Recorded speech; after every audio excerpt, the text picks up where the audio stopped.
My daughter-in-law thought stealing my Yatch was a great idea, but she didn't expect to find. I walked out to slip 17, where my 52-foot Bertram usually sat like a patient white whale. Now there was just dark water lapping against empty pilings.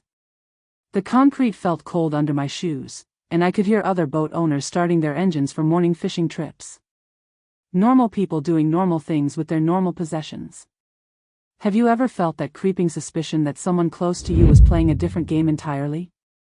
Hi viewers, kindly tell us where you're watching from and what time it is. Warm welcome to the family, enjoy the story.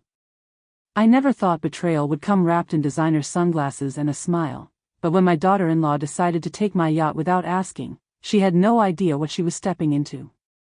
She thought it would just be a joyride off the coast of Florida, flaunting luxury to her friends on Instagram.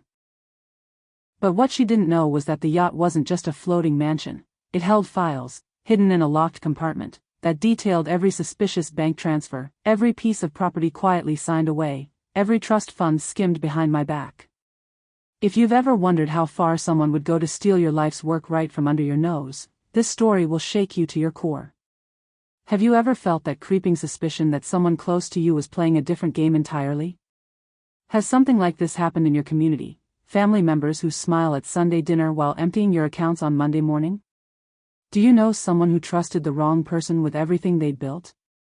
Because what happened next exposed a web of lies that had been choking my family for years. Follow along as we uncover a theft that started with arrogance and ended with handcuffs. The marina security guard's voice cracked when he said, "Ma'am, your yacht's gone." I didn't panic. I counted the empty slips and knew exactly who had taken it. My name is Margaret, and at 67, I've learned that the loudest reactions rarely solve the quietest crimes. The morning sun was cutting through the salt-stained windows of the marina office, and I could smell diesel fumes mixing with my lukewarm coffee. The guard, a kid who couldn't be more than 25, kept glancing at his clipboard like it might offer him an escape route. "When did you notice?" I asked, my voice steady as the tide. "About an hour ago." The slip looked empty. He handed me a security printout, his hands shaking slightly. "But ma'am, someone signed the log." I studied the signature. Laura's handwriting, all loops and confidence. My son's wife had always signed her name like she was autographing something important. But below her signature was another name I'd never seen before, Marcus Chen, Marine Consultant. Marcus Chen. I filed that name away like my late husband Robert used to file away suspicious receipts, carefully, quietly, for later examination. The guard shifted his weight. "Should I call the Coast Guard?"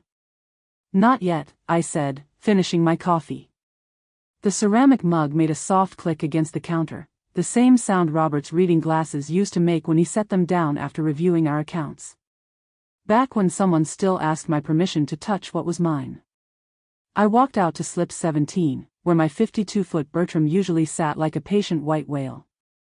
Now there was just dark water lapping against empty pilings. The concrete felt cold under my shoes, and I could hear other boat owners starting their engines for morning fishing trips. Normal people doing normal things with their normal possessions. But I wasn't normal people anymore. I was a widow whose daughter-in-law had just made the biggest mistake of her life. If someone stole what mattered most to you, would you call police first, or gather proof? Subscribe so you don't miss how this played out. I pulled out my phone and started taking pictures of the empty slip. Robert had taught me that evidence talks louder than emotions. And right now, I needed this crime to tell me a story, starting with how Laura knew where I kept my spare key. The harbormaster's log showed 3 previous, authorized, visits by Laura, all when I was at physical therapy. Ever had family take something without asking? Drop family theft if this hits close to home. The yacht's slip looked like a missing tooth. I stood there holding Robert's spare key, wondering why Laura knew about the hidden compartment. The morning was getting warmer, but the empty space where my yacht should have been felt cold as a morgue. I knelt down and examined the cleat where the bow line usually wrapped. Fresh rope burns. Laura had untied the yacht herself. No professional help, just amateur theft with expensive consequences. Mrs. Patterson from slip 23 waved from her deck. "Margaret, honey, you okay? I saw some young folks on your boat real early this morning." "What time?" I asked, walking over to her 30-foot sailboat. "Maybe 6:30. Girl with long dark hair, couple of friends." They were laughing pretty loud. Mrs. Patterson lowered her voice. "Honestly, I thought you'd given permission, but something felt off." Off. That was the word I'd been swallowing for months whenever Laura entered a room. Everything about her felt slightly tilted, like a picture frame that wasn't quite straight, but you couldn't put your finger on why it bothered you. "Did you see which direction they headed?" "South toward the Gulf." "But Margaret." Mrs. Patterson hesitated. That girl knew exactly where everything was. She didn't fumble around looking for switches or keys. She moved like she'd been on that boat plenty of times before. My chest tightened. Laura had been on the yacht before, plenty of times. Family barbecues, birthday parties, the occasional sunset cruise when she bothered to pretend she enjoyed spending time with her husband's mother. But she'd never shown interest in the boat's systems. Never asked about the navigation, never cared about the engine specs. Never asked about the locked compartment under the navigation station. I thanked Mrs. Patterson and walked back to my car, pulling out my phone to check the marina's security camera coverage. The office manager, a weathered woman named Diane, pulled up the footage without question. "There," she said, pointing at the screen. 6:47 a.m. Laura's BMW was clear as daylight in the parking lot. But she wasn't alone. A man in a baseball cap was helping her carry a cooler toward the slips. The same build as the mysterious Marcus Chen from the logbook. "Can you email me this footage?" I asked. "Of course. You pressing charges?" I watched Laura laugh at something the man said as they disappeared toward my yacht. She looked happy. Carefree. Like someone who'd never stolen anything in her life. "Maybe," I said. "Depends on what else I find." The harbormaster's log showed 3 previous, authorized, visits by Laura, all when I was at physical therapy. "When did you first realize someone was planning behind your back?" Robert's desk drawer stuck the way it always did when he was hiding something important. This time, I was glad he was so paranoid. Back home, I sat in Robert's office chair and stared at his old mahogany desk. Funny how grief makes you avoid certain rooms for months, then suddenly you need something from them desperately. The leather chair still smelled like his aftershave, Old Spice and motor oil and 43 years of marriage. The bottom drawer had always been his important papers drawer. Bank statements, insurance policies, property deeds. The kind of boring stuff that keeps a marriage and a business running smoothly. But Robert had been old school about record keeping. "Never trust just one copy of anything," he used to say. "People lose things. Sometimes on purpose." I tugged the drawer handle.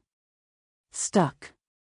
I tried again, harder this time, and it opened with the familiar scraping sound that used to announce Robert's late-night bookkeeping sessions. Inside, a manila folder marked "Yacht Documentation" sat on top of everything else. Not in Robert's handwriting, his letters were small and precise. This writing was larger, more urgent. Like someone had been in a hurry. I opened the folder. Copies of the yacht's registration, insurance papers, maintenance records. But tucked behind the official documents was a handwritten note on Robert's personal stationery. "Margaret, if something happens to me, check the yacht compartment first. I've been keeping backup copies of everything important. Don't trust the lawyer's office versions." My hands trembled as I read the date. 3 months before Robert's heart attack. He'd known something was wrong. Beneath the note were photocopies I'd never seen before. Bank transfer authorizations with my signature, except I'd never signed them. Trust fund modifications dated after Robert's funeral, with my approval, apparently. Property transfers for 2 of Robert's boat repair shops, signed and notarized while I was supposedly present. Except I remembered those dates. Physical therapy appointments. Doctor visits. Days when I was definitely not signing legal documents. The signs were there all along, hiding in plain sight. Subscribe, you'll want to catch the next warning before it's too late. Every document was photocopied, but the originals were missing from our home files. Someone had been very careful. Very thorough. Very professional. But Robert had been more careful. At the bottom of the folder was a key I'd never seen before, small, brass, with numbers etched on one side. YC 47. Yacht Compartment 47. Robert's note had today's date circled in red. He knew this day would come. What would you do with evidence you weren't supposed to find? My neighbor Mrs. Chin spoke in whispers when she described Laura's midnight visits. Her security camera caught everything. I walked across the street to the Chin house at 4 in the afternoon, carrying a plate of chocolate chip cookies and a head full of questions. Mrs. Chen had lived across from us for 12 years, and her security system was better than most banks. Her late husband had been an engineer, and he'd installed cameras like some people install garden lights, everywhere. "Margaret," she said, opening the door before I could knock. "I was wondering when you'd come by." She led me to her kitchen table, where 2 cups of tea were already waiting. Mrs. Chen had always been observant, but this felt like she'd been expecting me. "You saw something," I said. It wasn't a question. She nodded, her small hands wrapped around her teacup. "Several somethings. Would you like to see the recordings?" We moved to her home office, where multiple monitors showed different angles of our neighborhood. She pulled up files from the past 3 months, organized by date and time. The woman was more thorough than the FBI. "Here," she said, clicking on a file from 6 weeks ago. 2:15 a.m. The screen showed my driveway, gray and grainy in the infrared light. Laura's BMW pulled up slowly, headlights off. She got out, looked around carefully, then walked to our side gate. She had a key. "She's been coming at night," Mrs. Chen said quietly. "Always between 2 and 3 a.m. Always with someone else." She clicked to another file. Same BMW, different night. This time Laura wasn't alone. A man in dark clothing followed her through the gate. They both moved like they knew exactly where they were going. "The marina," I whispered. "I think so. They're always carrying bags when they leave. Empty hands going in, full bags coming out." Mrs. Chen showed me 7 different recordings over 2 months. Same pattern. Same careful timing. Same mysterious man who never showed his face to the cameras. "I should have called you," she said. "But it looked so official. Like maybe you'd given permission. Did you recognize the man?" She shook her head, then paused. "But I did see him before. At Robert's funeral. He stood in the back during the service, left before the burial." My blood turned to ice water. Someone had been planning this since Robert's death. Watching. Waiting. Learning our routines, our security gaps, our family dynamics. "Mrs. Chen, can you email me these files?" "Already done. Check your inbox." I hugged her goodbye, grateful for neighbors who notice things and save evidence. Walking back across the street, I felt Robert's presence like a warm hand on my shoulder. He'd taught me to trust my instincts, to ask the right questions, to never assume family meant loyalty. The man with Laura wasn't my son. Mrs. Chen had seen him before, at Robert's funeral. Screenshot that face in your memory, he becomes crucial later. Laura's Instagram story showed her popping champagne on my deck. The timestamp matched the Coast Guard report exactly. I'd never been one for social media, but my granddaughter had shown me how to look up people on Instagram. "Just type their name in the search, Grandma," she'd said. "Everyone posts everything these days. Everyone except me, apparently. But Laura?" Laura documented her life like she was running for office. I found her account easily at Laura Lives Large. The name alone made my teeth clench. Her latest story was posted 4 hours ago, right around the time my yacht should have been heading back to shore. There she was, designer sunglasses reflecting the Gulf sun, champagne flute raised toward the camera. "Living my best life on the water," the caption read. Behind her, I could see my yacht's distinctive blue cushions and the compass I'd given Robert for our 20th anniversary. But it was the timestamp that made my chest tight. 11:47 a.m. The exact time the Coast Guard had logged her location when they intercepted the yacht. I started screenshotting everything. Laura raising a toast. Laura's friends laughing on the bow. Laura pretending to drive from the captain's chair, a chair Robert had spent hours teaching me to use properly. Each photo was geotagged. Each timestamp was evidence.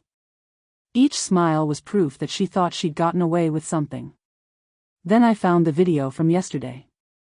Laura walking through my yacht's cabin, giving her followers a tour like she was showing off her own property.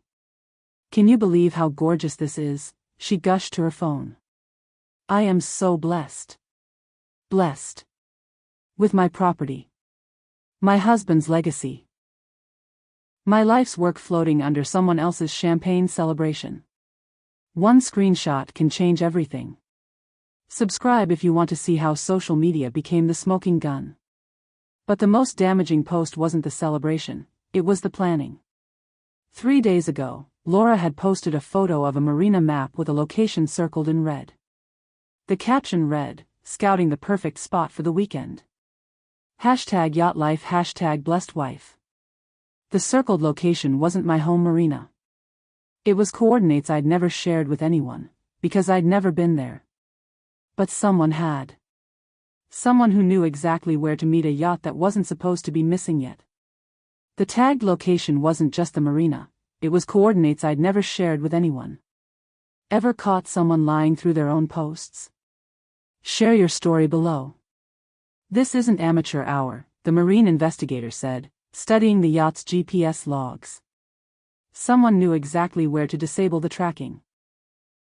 By 3 o'clock that afternoon, the Coast Guard had towed my yacht back to the marina.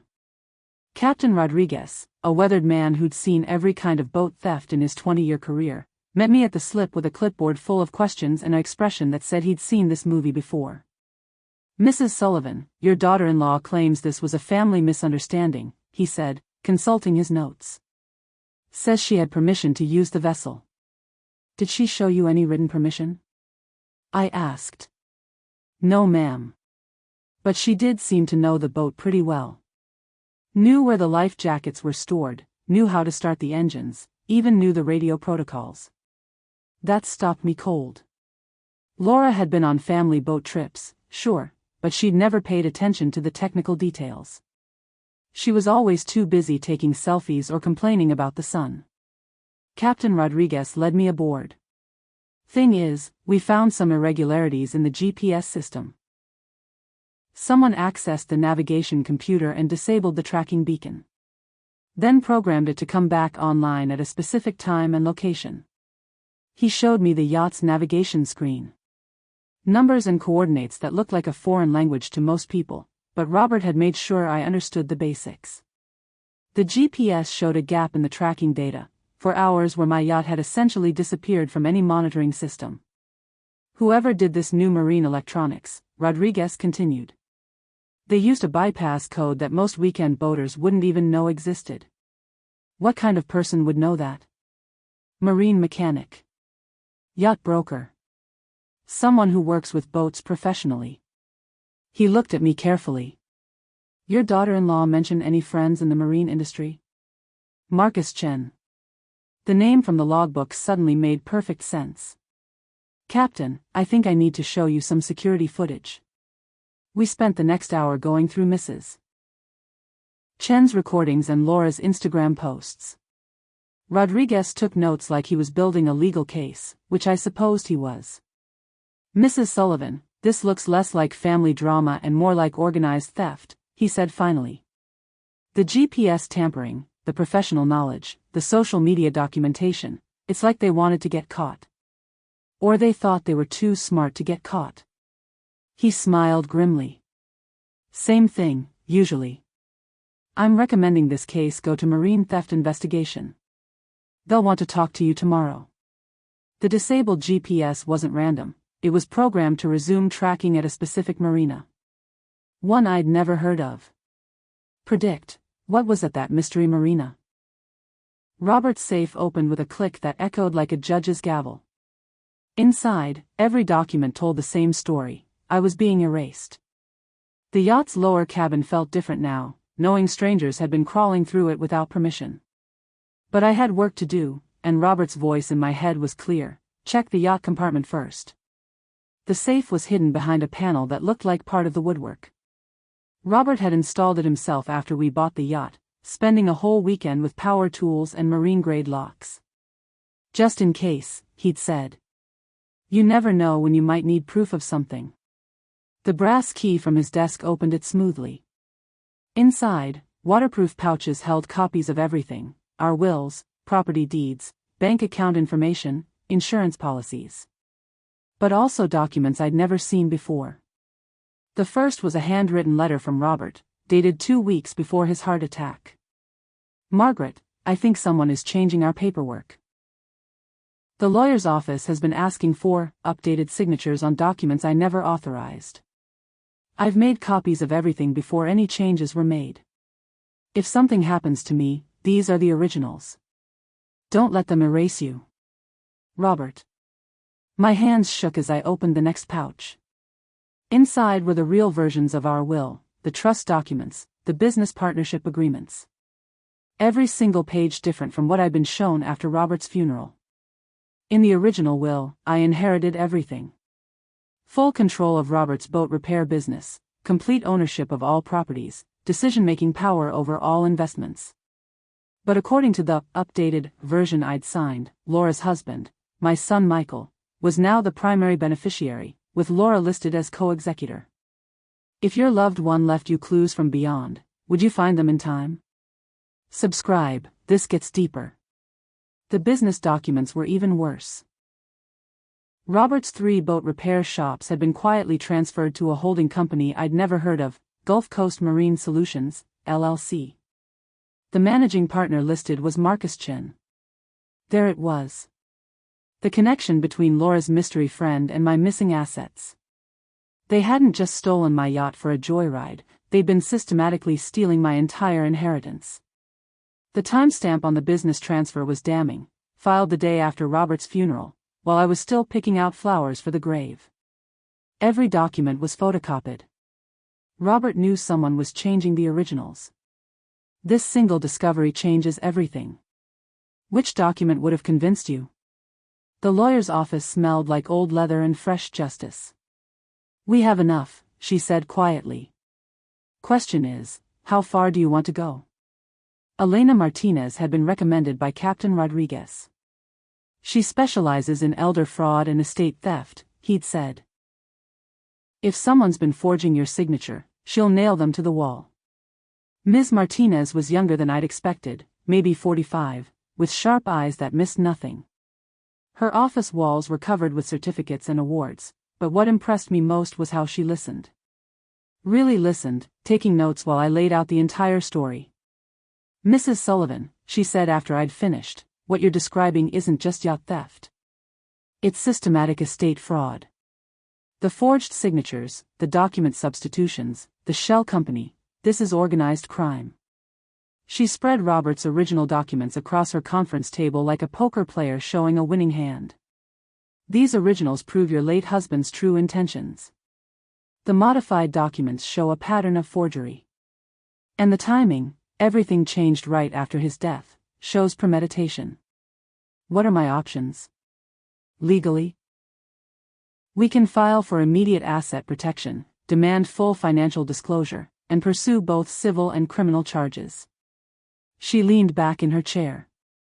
Personally, I'd recommend the nuclear option. Meaning? We freeze everything. Bank accounts, property transfers, business operations. Force them to prove their legitimacy in court instead of letting them continue bleeding your assets. I thought about Laura's champagne celebration, her smug Instagram posts, her casual theft of my yacht like it was her personal toy. Then I thought about Robert, working 60-hour weeks for 40 years to build something worth stealing. How long would it take? I can file emergency motions this afternoon. Asset freeze could be in place by tomorrow morning. Ms. Martinez smiled. The beautiful thing about fraud cases is that judges don't like being lied to. Do it. She started pulling forms from her filing cabinet. One more thing, Mrs. Sullivan. Your daughter-in-law's social media posts. They're going to be Exhibit A through Z. She documented the crime better than any prosecutor could have hoped. The preservation order went to the judge that afternoon. By evening, everything would be frozen. Go nuclear or stay quiet? What's your move with family? Laura served dinner on my mother's china and acted like she owned it. She had no idea the sheriff was already en route. Sunday dinner at my son's house had been a family tradition for years, but tonight felt different. Laura was playing hostess with my grandmother's china set, the one Robert had given me for our first anniversary. The one that was supposed to stay in my dining room until I decided otherwise. Margaret, you look tired, Laura said, setting down a plate of roast chicken like she was doing me a personal favor. Are you sleeping okay? I know losing the yacht must be so stressful. Losing the yacht. Like it had wandered off by itself. My son Michael looked uncomfortable, pushing food around his plate without eating.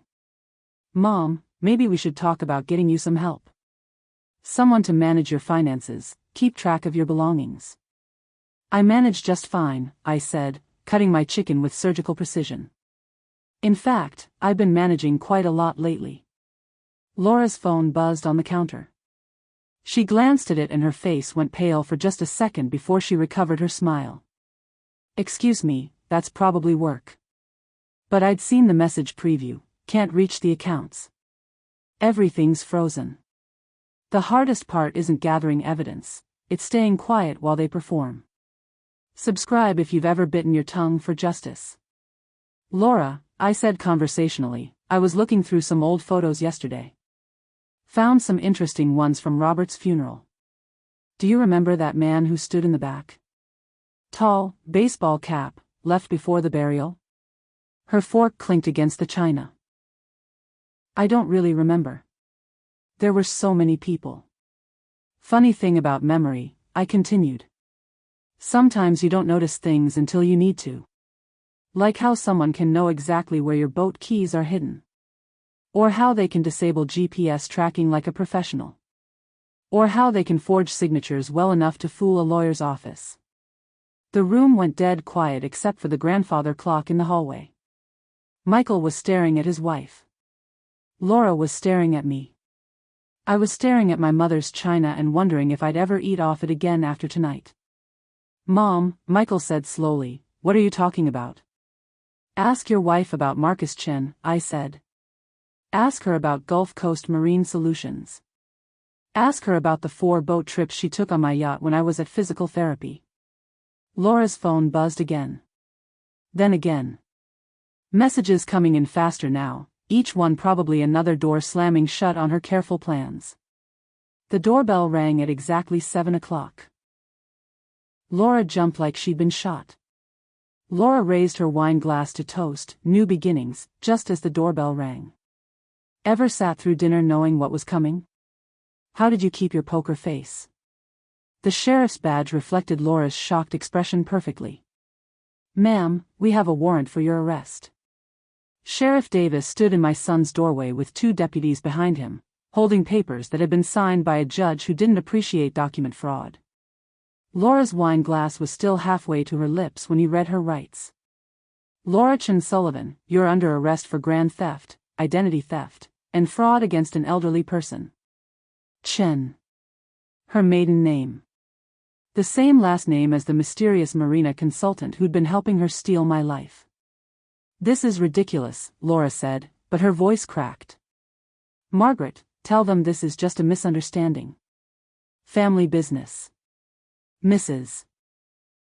Sullivan, Sheriff Davis said to me, we'll need you to come down to the station tomorrow to sign your statement. Your lawyers already provided the documentation. Michael stood up so fast his chair fell over. Mom, what the hell is going on?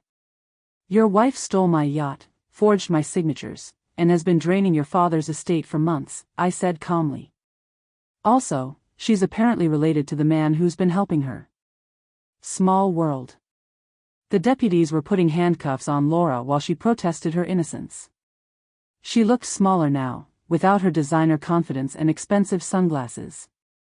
Just a woman who'd gotten greedy and forgotten that old people aren't always helpless. The bank accounts, the property transfers, the business documents, all of it's being investigated, Sheriff Davis told Michael. Your mother's been building quite a case. As they led Laura toward the door, her phone buzzed one more time. She couldn't answer it with her hands cuffed, but I could see the message clearly. The Atlanta lawyer needs to talk.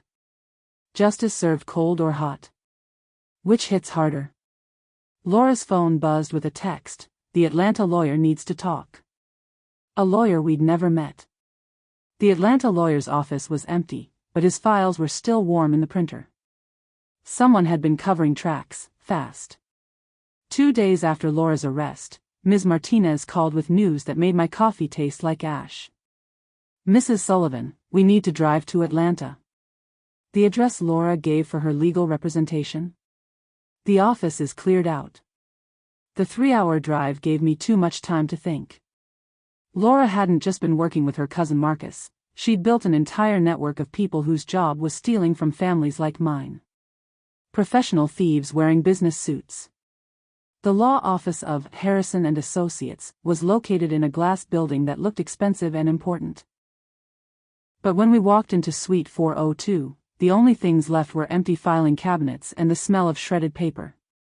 They left in a hurry, Ms. Martinez said, checking the receptionist's desk. The computer was still logged in, the printer was still warm, and there was a half-eaten sandwich in the trash can. I walked over to the window and looked down at the parking garage. How many people do you think were involved in this? Based on what we're seeing? At least 5 or 6. Document forgers, notaries, legal assistants. This wasn't some family scheme, this was a business. A maintenance worker knocked on the open door. You folks looking for Mr. Harrison? He cleared out yesterday morning. Real sudden like. Left boxes of papers in the dumpster if you're interested. Ms. Martinez and I looked at each other. Show us. The dumpster behind the building was half full of shredded documents, but criminals in a hurry make sloppy mistakes. Our forensics expert could reconstruct them. Every single page. When one arrest leads to 10 more questions, you know you're onto something big. Subscribe, this rabbit hole gets deeper. 30 minutes later, we'd filled 2 garbage bags with paper fragments. Most of it was useless, but tucked under a pile of food scraps, I found something that made my heart stop, a client list with familiar names. My name was there, along with addresses and asset descriptions. But I wasn't the only one. 12 other widows from Florida, Georgia, and Alabama. All recent losses. All with significant estates. All being systematically robbed by the same network of professional thieves. Ms. Martinez, I said, holding up the list, I think we just found a lot more victims. The shredded documents? Our forensics expert could reconstruct them. Every single page. Predict how many people were involved in this scheme. The reconstructed documents spelled out 3 years of theft, one signature at a time. Mine, forged perfectly. The forensics lab looked like something from a TV crime show, all bright lights and magnifying equipment. Dr. Sarah Kim, the document expert, spread out the reconstructed papers like pieces of a jigsaw puzzle that revealed a picture nobody wanted to see. Mrs. Sullivan, she said, pointing to a signature with a thin metal pointer, this forgery is nearly perfect. Whoever did this had access to multiple samples of your handwriting and plenty of time to practice. She showed me side-by-side comparisons on her computer screen. My real signature next to the forged ones. The fake versions were so good that even I had trouble telling the difference. How is that possible? See these micro-hesitations in the pen strokes? That's someone working slowly, carefully copying your style. But here, she pointed to a tiny loop in the letter M, the pressure is wrong. Your natural signature flows. The forgeries show control. The reconstructed client list was worse than I'd imagined. 15 widows across the Southeast, all targeted within 6 months of their husbands' deaths. The paperwork showed a systematic approach: identify wealthy elderly women, gain access through family connections or professional services, then slowly transfer assets using forged documents. The beauty of this scheme, Dr. Kim explained, was the timeline. Small transfers over months instead of one big theft. By the time anyone noticed, the money was gone and the trail was cold. How much did they steal from all of us? Ms. Martinez consulted her calculator. Conservative estimate? $4.7 million. $4.7 million. From 15 women who trusted the wrong people at the worst possible time in their lives. The documents showed Laura's role clearly. She wasn't the mastermind, she was a recruiter. Her job was identifying targets, gaining access to their homes and personal information, then providing handwriting samples to the forgers. Look at this, Dr. Kim said, pulling up another reconstructed page. Purchase order for surveillance equipment. They were watching you, Mrs. Sullivan. Learning your routines, your habits, when you left the house. The final reconstructed document was a payment schedule. Laura had been earning 10% of everything stolen. Her cut from my estate alone was over $60,000. At what dollar amount does family theft become unforgivable? The final total wasn't thousands, it was approaching 7 figures. Laura's confession came through her lawyer's letter: my client wishes to avoid trial through full restitution. No apology, just math. The new lawyer, Laura's third one since the arrest, was nothing like the mysterious Atlanta firm. David Peterson was local, honest, and clearly uncomfortable with his client's situation. He sat across from Ms. Martinez and me in a conference room that smelled like stale coffee and bad decisions. Mrs. Sullivan, he said, sliding a folder across the table, my client is prepared to make a full confession in exchange for avoiding federal charges. Inside the folder was a 3-page typed statement that laid out the entire scheme in cold, legal language. Laura admitted to recruiting targets, providing personal information to forgers, and facilitating document fraud. She named Marcus Chen as the operations coordinator and provided addresses for 3 other accomplices. She's also prepared to provide full financial disclosure and work toward restitution, Peterson continued. Restitution, I said. Fancy word for giving back what you stole. Yes, ma'am. The problem is. He hesitated, consulting his notes. The liquid assets have been spent. The money went to lifestyle expenses, travel, luxury purchases. What's left are some property holdings that would need to be sold. Ms. Martinez leaned forward. What kind of property? A condo in Miami. 2 cars. Some jewelry and art. Maybe 40 cents on the dollar for what was taken. 40 cents. After 3 years of systematic theft, Laura was offering to return less than half of what she'd stolen, and only because she'd been caught. Sometimes justice looks like paperwork, not prison. Subscribe if you want to see how this really ended. There's something else, Peterson said. My client wants to avoid jail time. She's willing to testify against the other conspirators in exchange for probation and community service. I looked at this young lawyer trying to make the best deal he could for someone who'd stolen my husband's legacy and smiled at family dinners while doing it. Mr. Peterson, I said, I have one condition your client probably won't like. What's that? Full confession. In writing. Every victim, every forged document, every lie she told. And she reads it out loud in court, in front of everyone she fooled. Peterson looked uncomfortable. Mrs. Sullivan, that's not usually how plea agreements work. Then I guess we're going to trial. Full restitution was offered, but I had one condition they weren't expecting. Accept the money or demand the trial? What would you choose? My son asked if I could forgive.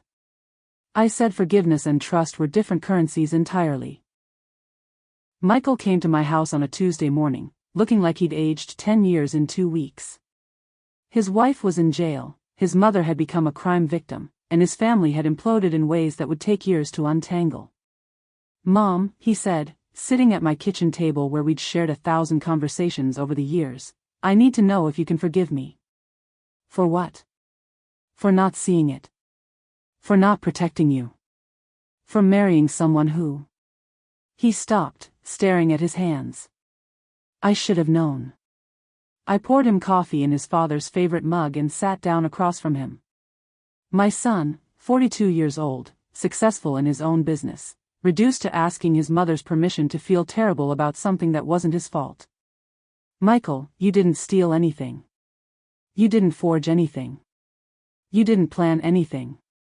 But I let it happen." "No. You got fooled by someone whose job was fooling people." We sat in silence for a while, listening to the kitchen clock tick and the coffee maker gurgle. Normal sounds in a house that didn't feel normal anymore.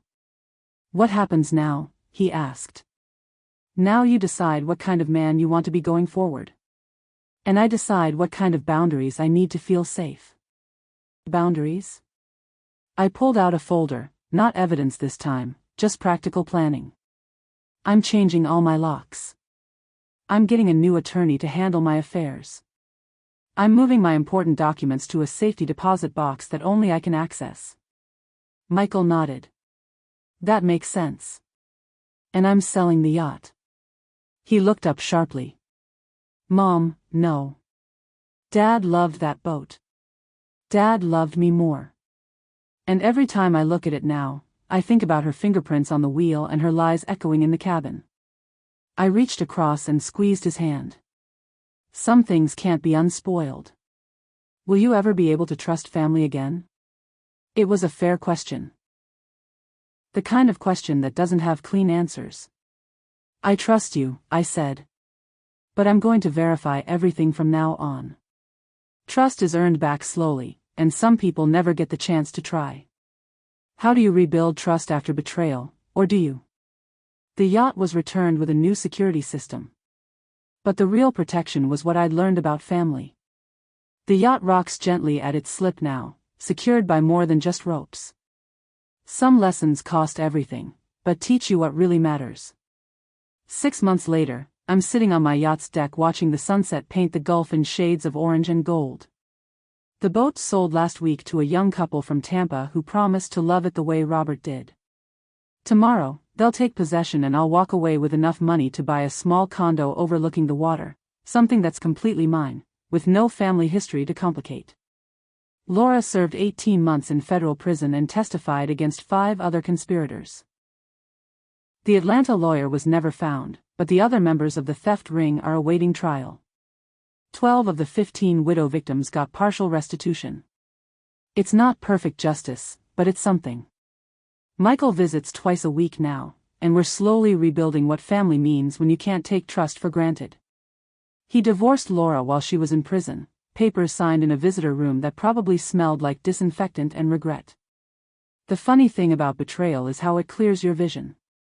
All those little moments that felt off over the years suddenly make perfect sense. The questions about my finances. The interest in my legal documents. The way Laura always volunteered to help with paperwork after Robert died. Real strength isn't revenge, it's protecting what matters most. Subscribe for stories that show the power of quiet courage. I reach into my pocket and pull out the small brass key that started this whole investigation. Robert's yacht compartment key. I've kept it as a reminder that sometimes the people we love prepare us for battles we don't even know we'll have to fight. The new boat owners are walking down the dock toward me, holding hands and pointing at different slips like they're choosing their future.